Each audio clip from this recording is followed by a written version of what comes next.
The first big trade of the 2021 NBA offseason is upon us.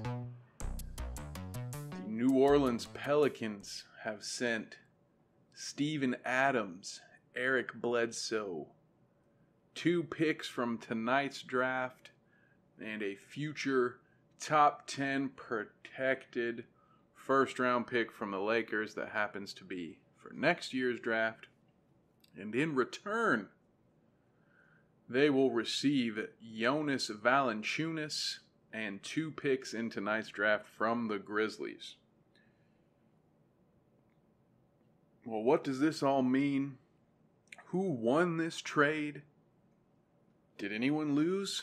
Is this one of those, hey, everybody wins, we all got what we needed, hell yeah, brother kind of moments? I don't know. Now, I've heard many different takes on this particular trade. Some people think Memphis absolutely fleeced New Orleans.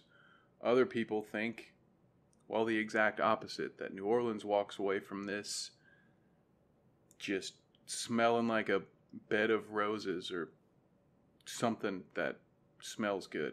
I don't know. Now, I couldn't figure this whole thing out by myself, so I had to call upon the help of 2 of our esteemed colleagues here at Smoke Break Sports. So we've got our resident Grizzlies fan and our resident Pelicans man here to help you help me break this whole thing down. Memphis Kev here in the flesh to tell all of you why my beloved Memphis Grizzlies won this trade. Now, first of all, I want to stop you right there and say, yes, I have, of course, been a fan of the Grizzlies ever since Big Country Bryant Reeves was making it rain up in Vancouver. And not since the Grizzlies have played in Vancouver have we had such a groundbreaking franchise-making trade. So, just by giving away a starting center whose contract is set to expire at the end of the upcoming season, a guy who many people thought my beloved Grizzlies would re-sign, oh no, we're going to send that and our picks in this draft, and we're going to swap them for New Orleans picks in this draft because, they weren't as good as we were this year. And in return, we're going to get Steven Adams, who plays some great defense, can get some rebounds, probably would have a career average of at least 2 more rebounds per game if he didn't play all that time with Russell Westbrook and just letting him get empty rebounds so that he could average a triple-double each season.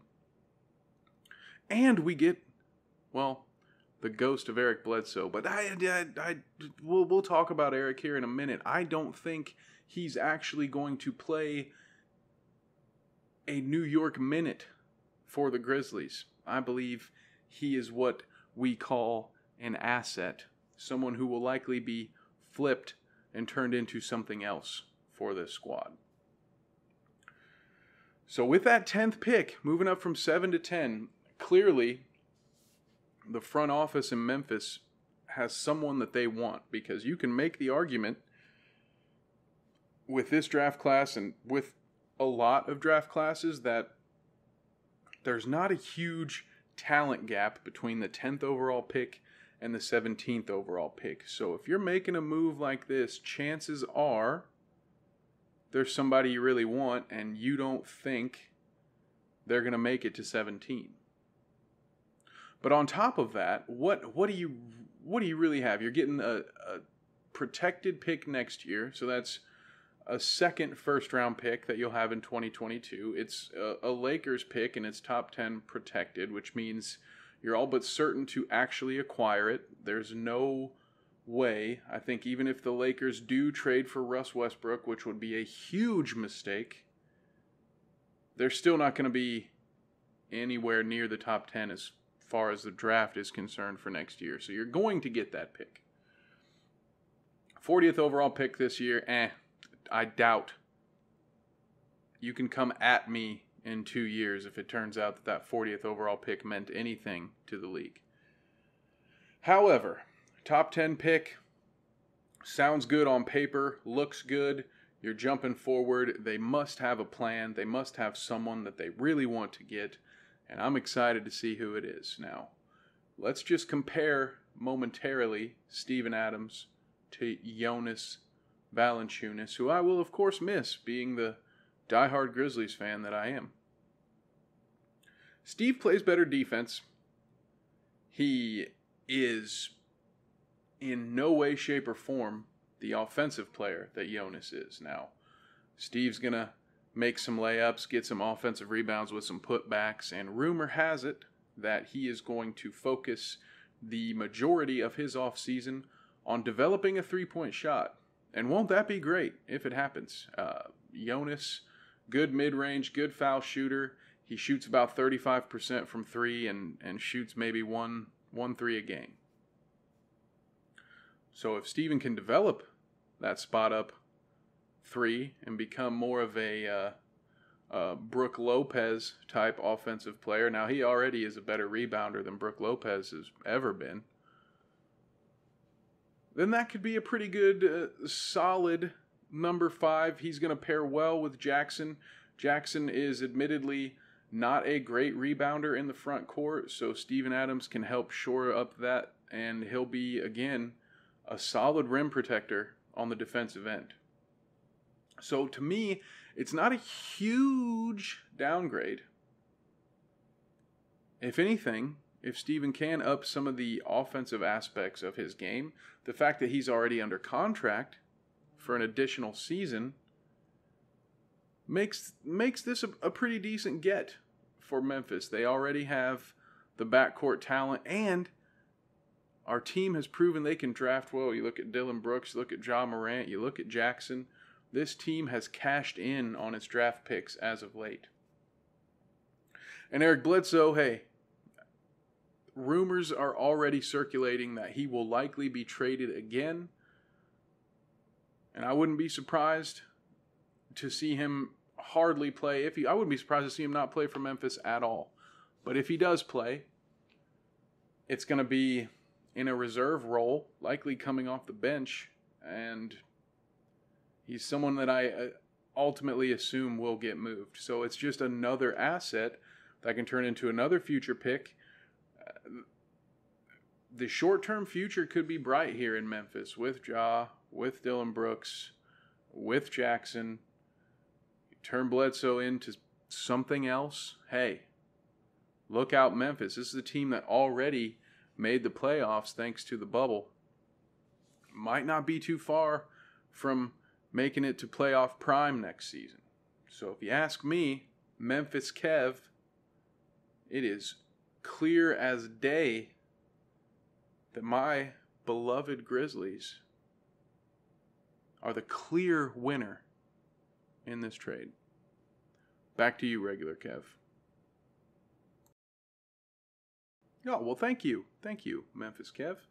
And I will add to this, I must say, that while Eric Bledsoe's value has dropped significantly over the years, I do think that he will be a useful guard, probably coming off the bench for some contending team in the future.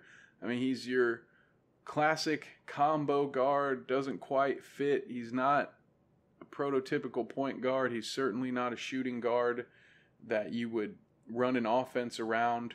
His defense could see a resurgence, one would hope. But I imagine to the right team that there's a good market and some value where Memphis could flip Eric Bledsoe and get something useful out of him. But before we rule on this, we now need to hear from our correspondent down in New Orleans. Pelicans, Kev, take it away. Yeah, whatever, you scrub.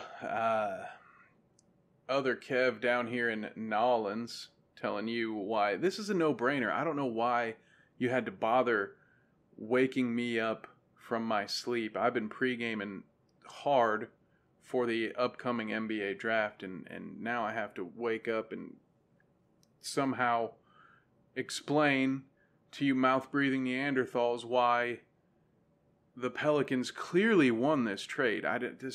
How this is even an argument is beyond me, New Orleans Kev. So, as the other Kev maybe mentioned, there's really not a big talent gap between 10 and 17. So, in order to acquire a much better offensive weapon in Jonas Valanciunas, we just had to slide back 7 spots in the first round. What's the need that we have? And not only did we get Jonas, but we have now freed up about $36 million in cap space. I will remind you folks at home that the Pelicans have 2 restricted free agents that they might have some interest in signing. One of them is Josh Hart. You might not know much about him.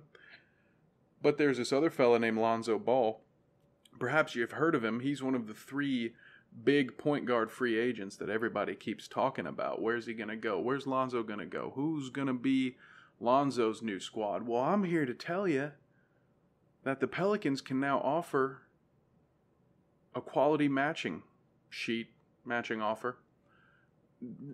Regardless of what someone else tries to dangle in front of my boy Lonzo to try to get him to go to New York or wherever the hell else you guys think he's going to go. Now, we Pelicans have an opportunity to match that offer. And maybe I'm wrong here. Maybe I'm completely off base and the Pelicans are willing to let Lonzo go. Perhaps that cap space can be put towards acquiring one of the other point guards who's not as frequently mentioned in those big 3 point guards that we've been talking about. There's a guy named Kyle Lowry. Maybe as far as free agents goes, he's a top 3. When you mix in the different trades, he's probably, still a top 5 point guard talent that's available, as it were. Maybe we'll sign him. Maybe there's some other guys that are actually interested in coming to New Orleans because, I don't know, maybe we have Zion Williamson on our squad, and all of a sudden people are acting like nobody who makes a lot of money would ever want to spend time in New Orleans. That's all I keep hearing. New Orleans isn't a free agent destination. No one wants to go and be out on the strip and experience Mardi Gras firsthand. Yeah, sure. No, there's no perks to living in New Orleans. Get out of here. You've got a generational talent at the power forward, and now we get to add next to him Jonas Valanciunas. You know what this means? It means the opposing center cannot double our boy. If they want to double Zion in the post, guess what? Jonas is going to wet that ass, son. You cannot leave Jonas Valanciunas alone. He's going to drop 25 points on you quicker than a hiccup. Because that's what he does. He is an offensive machine.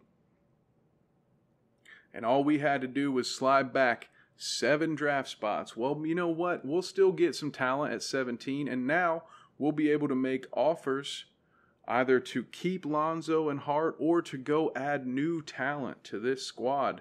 And most importantly, this shows our boy Zion. We got rid of Van Gundy, the one that no one likes. Maybe we'll bring old Jeff Van Gundy out of retirement to coach someday. Not going to happen today. We got rid of the coach Zion didn't like and that Brandon Ingram didn't like. And now we went and got some talent. We clearly got the best player in this trade. Let's forget all the hypotheticals of who you might trade for, who you might draft, who you might sign as a free agent. Who got the best player in the deal? We did. The New Orleans Pelicans got the best player in the deal. We have the chance to re-sign him. It's another thing we could do with all this money we have now. And all it cost us was sliding back and giving away next year's Lakers pick, which is worth dick, son. It ain't worth nothing. It's going to be the 27th overall pick. At best. This team's not getting knocked out in the first round again. This Lakers team is going to trade for Russell Westbrook and then they're going to be unstoppable because they've got so many great jump shooters on that team that can balance around LeBron and Russ. Wait, hang on. I'm getting foggy in the brain.